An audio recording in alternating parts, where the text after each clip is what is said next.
Сәлем достар, мен бүгін сіздерге пияздан және көк пияздан жасалған қаттаманың жасалу жолын көрсететін боламын. Ол үшін суымызға тұз және тұрыш салып, қамыр илеп аламыз. Қамырымыз көтерілгенше жарты сағатқа қойып қоямыз. Қамырымыз көтерілгеннен кейін бөліктерге бөліп, бетін жауып қойып қоямыз. Одан кейін пиязымызды майдалап турап, оған шым-шым тұз және шым-шым бұрышымызды салып араластырамыз. Одан кейін пиязымызды турап, тура солай шым-шым тұз, шым-шым бұрыш салып араластырып дайындап аламыз. Кейін қамырымызды жұқалап етіп жайып, май жағамыз. Сливочный май жағамыз.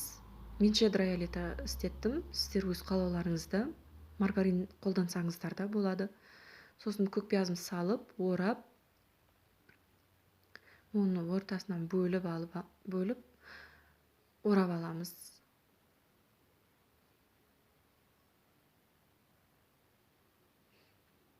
Одан кейін екінші қамырымызды жұқалап етіп жайып, оғанда сливочный майымызды жағып, арасына пияз жағып ораймыз.